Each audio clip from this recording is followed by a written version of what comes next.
इतिहास साक्षी रहेगा कि जब जब संसार में द्रुत क्रीड़ा होगी, जुआ होगा, तब तब संसार विनाश और पतन की क्रीड़ा का भी प्रत्यक्षदर्शी बनेगा। प्रथम पूज्य गणेश जी, मुझसे बहुत बड़ी भूल हुई। मैं अपने आचरण, निर्णय और व्यवहार के लिए लज्जित हूं प्रभु। मैं आपसे वचन देता हूं, ऐसी भूल मुझसे पुनः नहीं होगी। मुझे क्षमा कर दीजिए प्रभु, क्षमा कर दीजिए मुझे।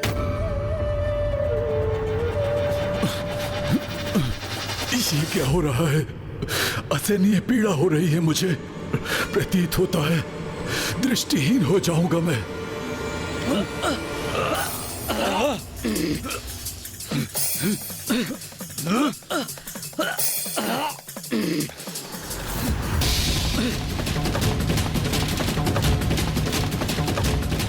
ये क्या हो रहा है? इन असुरों की दृष्टि क्यों खोती जा रही है?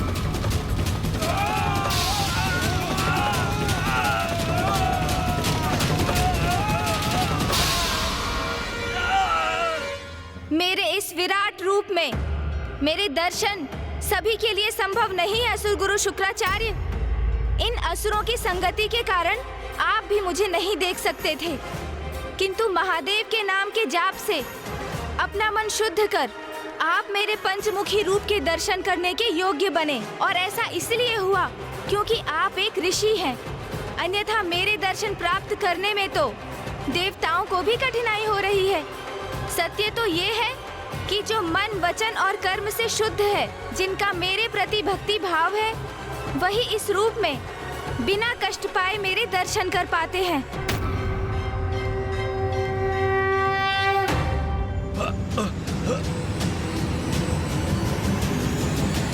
शुंभ निशुंभ, चंड मुंड, रक्त बीज और धूम्रलोचन, इन चारों के विचारों और कर्मों दोनों में ही अशुद्धियां हैं।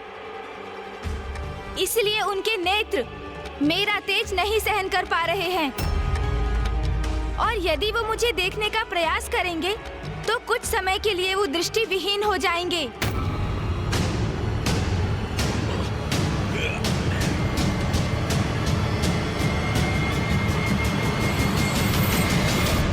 अभी भी समय है, संभल जाइए असुर गुरु। शुंभ निशुंभ और उनके सेनापतियों को ब्रह्मदेव और महादेव से वरदान अवश्य प्राप्त है, किंतु आप भूल रहे हैं।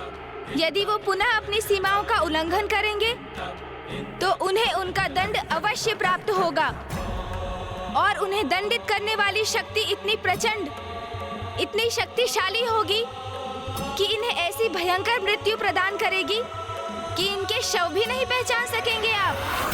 इसलिए ऐसी कोई परिस्थिति उत्पन्न मत कीजिए जिसके कारण पुनः देवासुर संग्राम छिड़ जाए, क्योंकि आपके शिष्य असुर कितने भी बलशाली क्यों ना हो जाएं, उनके अधर्म के प्रति उनका रुझान और उनका अविवेकपूर्ण आचरण उन्हें कभी विजय नहीं होने देगा।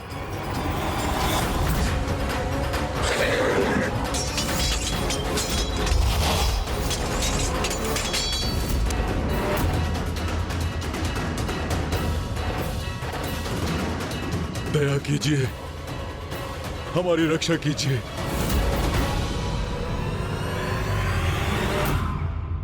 असुर गुरु शुक्राचार्य, ये मेरी चेतावनी है आपके लिए।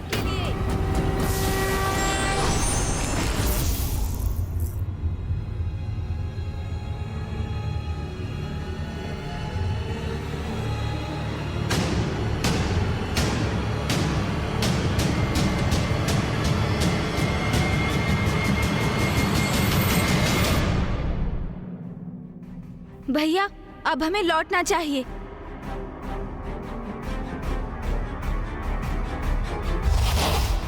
मैं इनको नहीं जाने दूंगा।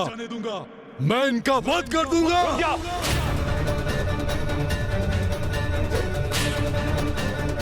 शुंभ, इन्हें रोकने का प्रयास मत करो, जाने दो इन्हें।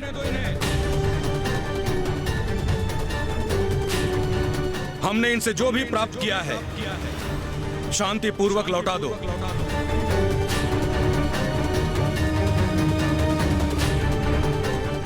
गणेश की चेतावनी से असुर गुरु अभी तो प्रभावित प्रतीत हो रहे हैं, किंतु ऐसा कब तक रहेगा? तुम्हारे और इंद्रदेव के बीच यही नियत हुआ था।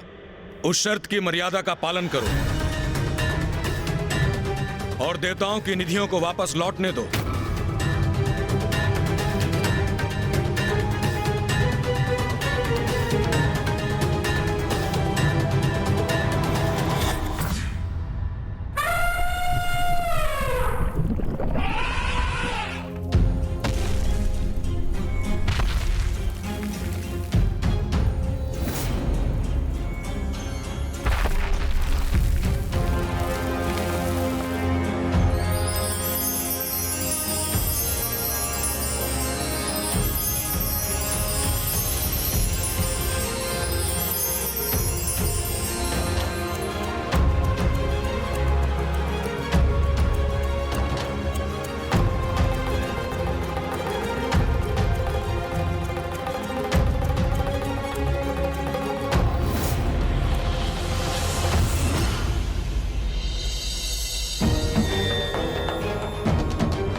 जो कुछ प्राप्त किया था हमने, सब छिन गया हमसे।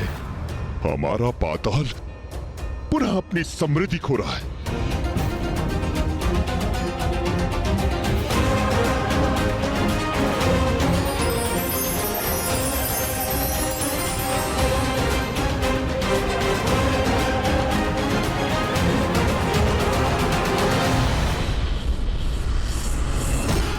हमारे भंडार अन्न से रिक्त हो रहे हैं।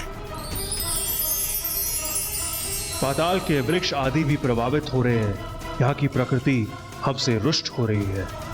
कल्प वृक्ष के स्वर्ग लौटने से पुनः वंचित हो गए हैं हम।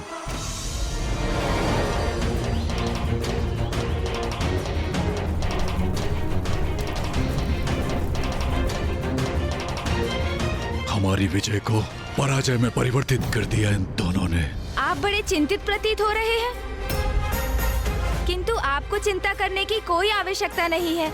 असुर महानायक शुंभ जी, आपकी मणियां और स्वर्ण जो आपने स्वर्ग लोक भेजे थे, वो सभी आपके धनकोष में लौट चुके हैं, क्योंकि आप असुरों के विपरीत अनुचित साधन से प्राप्त किसी भी वस्तु को अपने अधिकार में नहीं रखते। हम मेरे विचार से हम यहाँ जो करने आए थे वो हो चुका है। अब सब कुछ यथावत हो गया है, तो हमें यहाँ से प्रस्थान करना चाहिए गणेश।